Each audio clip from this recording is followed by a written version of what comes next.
दादा, आज काटेवाडी इथून तुम्ही प्रचाराची आज घोंगडी बैठकीला सुरुवात केली, काय म्हणता? एकतर आदरणीय अजितदादांचं काम हे किती मोठं होतं हे सर्वच महाराष्ट्रातल्या लोकांना त्या ठिकाणी माहीत आहे. पण ज्या भूमीने आणि ज्या लोकांनी त्यांना पाठबळ दिलं, मताधिक्य दिलं, त्या बारामतीकरांना तर दादांचा स्वभाव, त्यांचं कार्य, त्यांचं काम, त्यांचा संपर्क, काय पद्धतीने ते बारामतीकरांवर दादा प्रेम करायचे, या सगळ्या गोष्टी त्या ठिकाणी माहीत आहे. दुर्दैव असं की पोटनिवडणूक ही जी बारामतीमध्ये त्या ठिकाणी होत आहे, ते दादा गेल्यानंतर ती खरं तर इथं होत आहे.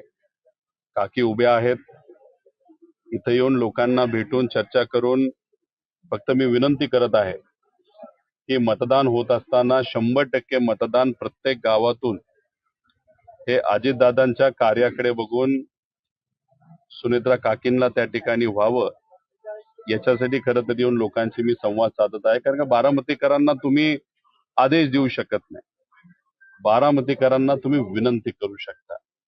कारण इथे असणारे लोक हे फार हुशार आहेत आणि पवार परिवारावर इथं असणाऱ्या लोकांचं प्रेम आहे. त्यामुळे इथे येऊन त्यांना मी विनंती केलेली आहे. खरं तर आज सकाळी कनेरीला जाऊन पवित्र हनुमान रायांचं त्या ठिकाणी दर्शन घेतलं आणि ते दर्शन झाल्यानंतर इथं काटेवाडीला येऊन लोकांशी संवाद त्या ठिकाणी साधलेला आहे. सर्व पक्षाचे लोक, पदाधिकारी खरं तर इथं आलेले आहेत. काल संध्याकाळी हा दौरा तिथं ठरला, पण हा प्रचार दौरा नसून लोकांचा संवादाचा कार्यक्रम आहे असं आपल्याला त्या ठिकाणी म्हणता येईल. आणि इथं लोकांशी संवाद साधून पुढच्या गावासाठी त्या ठिकाणी मी आता जात आहे. पूर्वी कसं पवार कुटुंबीय सर्व एकत्र यायचं आणि प्रचाराकरिता उतरायचं, तशा पद्धतीने हा प्रचार होणार आहे. खरं तर इथं येत असताना मी रोहित पवार म्हणून आणि अजितदादांचा पुतण्या म्हणून आणि दादांचा कार्यकर्ता म्हणून प्रचारामध्ये आलेलो आहे. पूर्वीच्या निवडणुका जर आपण बघितल्या तर लोकांना सुद्धा माहिती आहे आणि अख्ख्या महाराष्ट्राने त्या ठिकाणी बघितलेलं आहे. पवार साहेबांची निवडणूक असो, अजित काकांची असो, नाहीतर आत्यांची असो, प्रत्येक निवडणुकीला परिवार म्हणून आम्ही सर्वजण एकत्रित त्या ठिकाणी फिरत होतो. कुणी ड्राय भाग घ्यायचं, कुणी शहर घ्यायचं, कुणी इतर राहिलेला भाग त्या ठिकाणी घ्यायचं, लोकांशी बोलायचं, महिलांचे काही कार्यक्रम नाही तर भेटी काही लोक घ्यायचे. त्यामुळे ते जे वातावरण होतं, तो जो काळ होता, हा संयुक्तित पवार परिवारासाठी अतिशय महत्वाचा आणि चांगला काळ त्या ठिकाणी होता. पण नंतर ज्या गोष्टी झाल्या त्या झाल्या आणि आज दुर्दैव असं आहे की पोटनिवडणुकीमध्ये ते सुद्धा दादा गेल्यानंतर इतर निवडणुकीच्या प्रचारासाठी यावं लागतंय.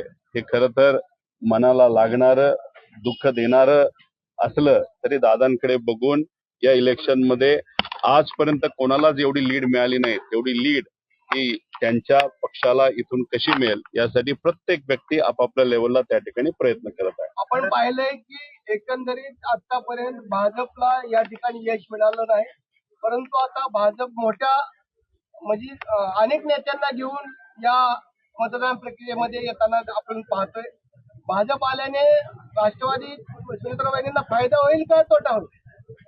तर बघा, आज जे कोणी लोक सुनेत्रा काकींना मदत करण्यासाठी येत आहेत त्यांच्या मनामध्ये काय हेतू हा वेगळा, पण आज बारामतीकरांनी त्या ठिकाणी ठरवलेलं आहे की आपल्याला अजितदादांनंतर सुनेत्रा काकींच्या पाठीमागे या निवडणुकीमध्ये त्या ठिकाणी थांबायचं आहे. ठीक आहे, काही पक्ष दीर्घकालीन पुढचा विचार करून त्या ठिकाणी येत असले तरी तो त्यांचा विषय आहे. आणि बारामतीकरांना मग काही लोक जर दीर्घकालीन विचार करून इथं बारामतीमध्ये येत असतील आणि खास करून मोठे इतर पक्ष, तर बारामतीकरांना त्यांनी त्या ठिकाणी ओळखलं नाही असं आपल्याला म्हणावं लागेल. पण आज जो कोणी येईल त्याची खऱ्या अर्थाने मदत आपल्याला त्या ठिकाणी लागणार आहे. खरं तर आमची अपेक्षा होती की 22-23 जे कोणी लोक विरोधात त्या ठिकाणी उभे आहेत त्यांचे फॉर्म राहायला नको पाहिजे होते. सामान्य लोकांनी, प्रामाणिक कार्यकर्ते आणि प्रामाणिक अजितदादांच्या पदाधिकाऱ्यांनी खूप मनापासून प्रयत्न करून 60 वरनं आकडा तो 22-23 वर आणला. पण याच्यामध्ये बघत असताना एक नाव म्हणजे करुणाताई मुंडेंचं नाव जर मी बघितलं तर खरं तर एखाद्या भाजप पक्षाच्या मोठ्या नेत्यांनी जर त्यांना सांगितलं असतं तर त्यांनी तो फॉर्म ठेवला नसता. कारण त्याचं मुख्य कारण सांगतो, की जेव्हा महाविकास आघाडी सरकार गेलं आणि आम्ही सर्वजण विरोधात होतो, दादा विरोधी पक्ष नेते त्याच्यामध्ये होते आणि दादा विरोधी पक्ष नेते व्हावेत यासाठी सर्व आमदारांनी सह्या दिल्या होत्या, त्यात आम्ही सुद्धा होतो. आणि मग त्यावेळेस धनंजय मुंडे हे दादांच्या मार्गदर्शनाखाली भाजपच्या विरोधात म्हणजे त्या सत्तेच्या विरोधात त्या ठिकाणी बरंच काही बोलत होते. आणि ते बोलत असताना अधिवेशन चालू होतं तेव्हा भाजपच्या एका प्रमुख नेत्यांनी करुणा मुंडेंना अधिवेशनात आमंत्रित केलं आणि त्या तिथं आल्या. त्यांनी प्रेस कॉन्फरन्स त्या ठिकाणी घेतली, पत्रकारांशी बोलल्या आणि दुसऱ्या दिवसापासून धनंजय मुंडे बोलणं बंद केलं. मग कुठं ना कुठंतरी करुणा मुंडेंना काही नेत्यांनी जर सांगितलं असतं त्यांनी तो फॉर्म ठेवला नसता. पण कोणाचाही फॉर्म आज राहिला तरी लोक फार हुशार आहेत. मला असं वाटतं की जे बाहेरून लोकांनी मतदान उमेदवारी इथं केलेली आहे त्यांना एक सुद्धा मतदान बारामतीतून त्या ठिकाणी मिळणार नाही. आणि जे कोणी इतर लोक बारामतीचे असतील स्वतःचं मतदान सोडलं तरी दुसरं कुठलं एक सुद्धा मतदान त्यांच्या परिवाराचं सुद्धा त्यांना त्या ठिकाणी मिळणार नाही. बारामतीकरांना उत्सुकता आहे ते पवार साहेबांची. पवार साहेब प्रचारामध्ये उतरणार आहेत का आणि पवार साहेब बारामतीत सभा घेणार आहेत? एक गोष्ट आपण सर्वांनी समजून घ्यावी. तसं बघितलं तर 22-23 उमेदवार असले तरी सुनेत्रा काकी ह्या निवडून आल्यात हे आपल्या सगळ्यांना मनामध्ये त्या ठिकाणी माहित आहे. फक्त आपण जेव्हा प्रचारामध्ये फिरतो तेव्हा दादांचा आदर जो आपल्या मनामध्ये आहे दादांकडे बघून आपण एक कर्तव्य म्हणून इथं फिरत असतो. पवार साहेब हे फार मोठे नेते, देशाचे नेते. पवार साहेबांनी 2 गोष्टी फार महत्वाच्या इथं केलेल्या आहेत. एक गोष्ट सगळ्यात महत्वाची म्हणजे इथं जर आपण बघितलं दादांचा पक्ष आणि पवार साहेबांचा पक्ष या 2 प्रमुख पक्षांना जास्त ताकद इथं असणारी लोक त्या ठिकाणी देत असतात. म्हणजे लोकसभा पण बघितली आणि विधानसभा बघितली तर प्लस मायनस दोन्ही पक्ष इथं झालेले आहेत. तर सगळ्यात पहिला निर्णय जर कुठल्या पक्षाली ही निवडणूक बिनविरोध करण्याचा घेतला असेल आणि उमेदवार न घेण्याचा घेतला असेल तर तो पवार साहेबांच्या पक्षाचा होता. पवार साहेबांनी 2 निर्णय अतिशय महत्वाचा घेतला आणि त्याच्याचबरोबर काँग्रेस शेवटच्या दिवसापर्यंत फॉर्म मागे घेते का नाही, कारण काँग्रेसची पण अपेक्षा अशी होती आणि त्यांची कंडिशन अशी होती की दादांच्या बाबतीतला FIR हा झाला पाहिजे, कारवाई ही पारदर्शक पद्धतीने आणि जलद गतीने झाली पाहिजे.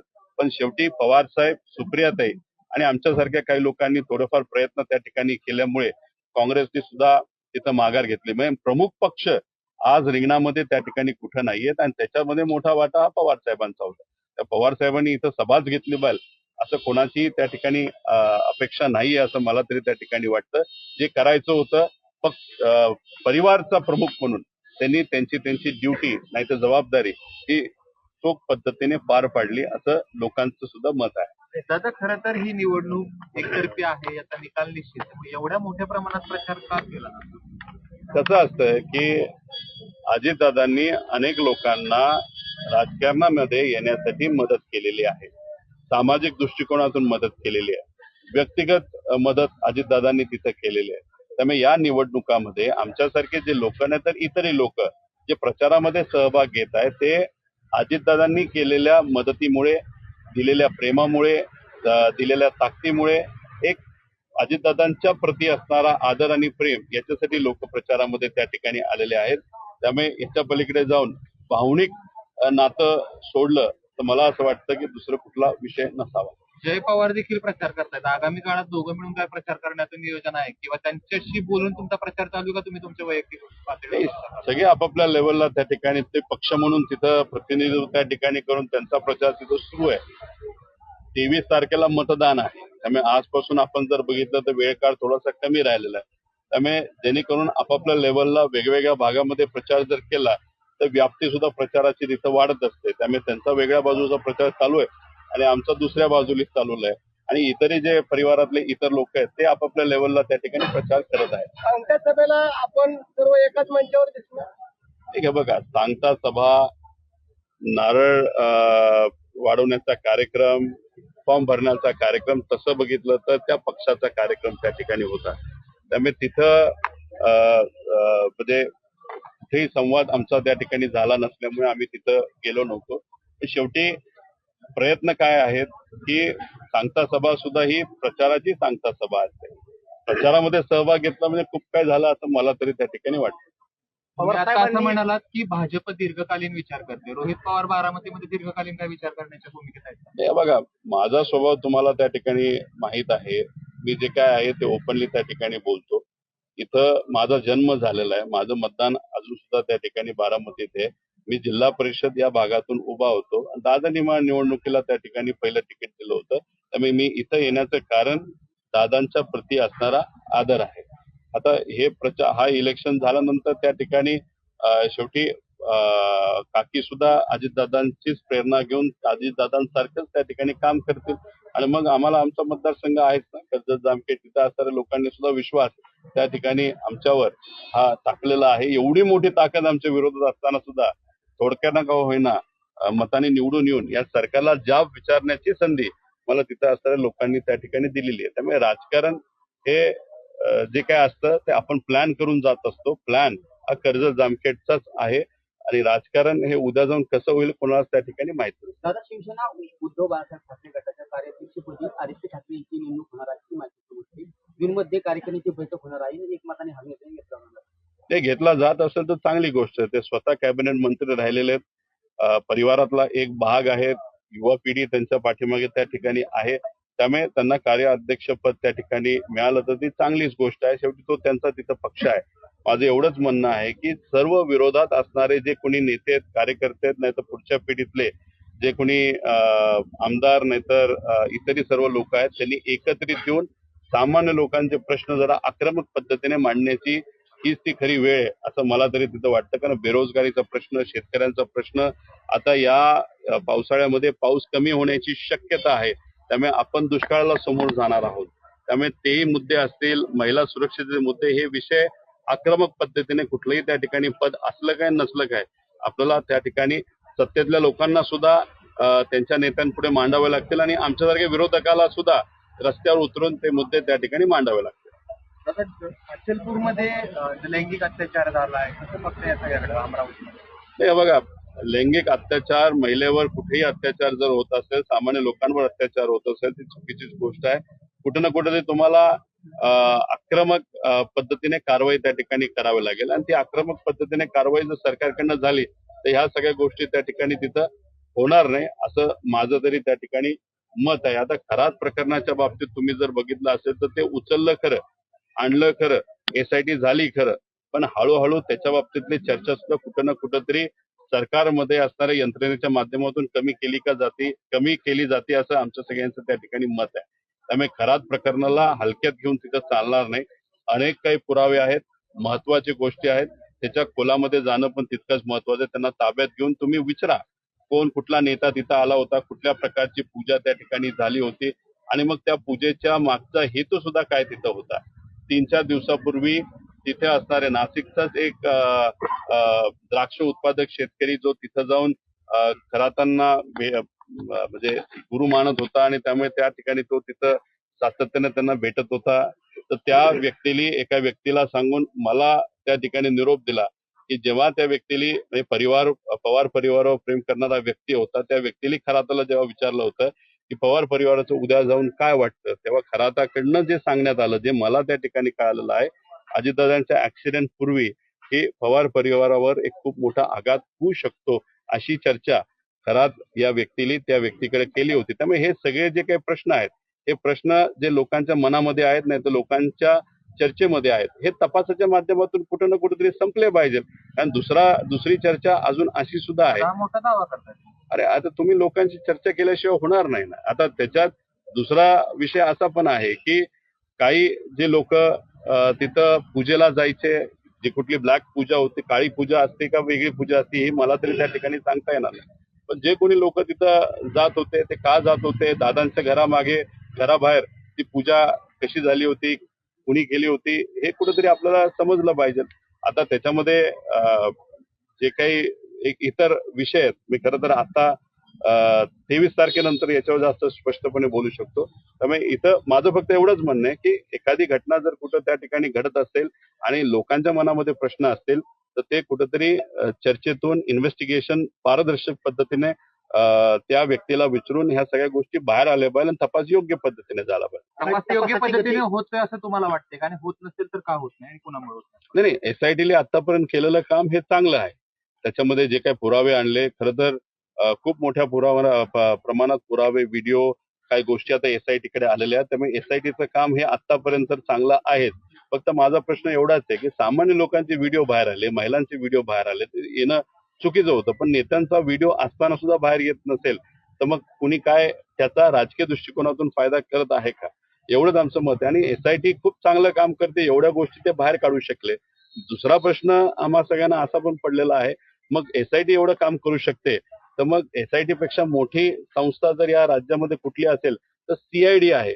मग सीआयडी संस्थेकडे आमच्या दादांचा अपघाताचा नाहीतर घातपाताचा विषय देऊन सुद्धा सीआयडी कडनं मात्र एसआयटी एवढं जल्लद गतीने काम का केलं जात नाही, असं साहजिकच आमच्या मनामध्ये प्रश्न आहे. ब्लॅक बॉक्सचा गुड आणखी कायमच आहे.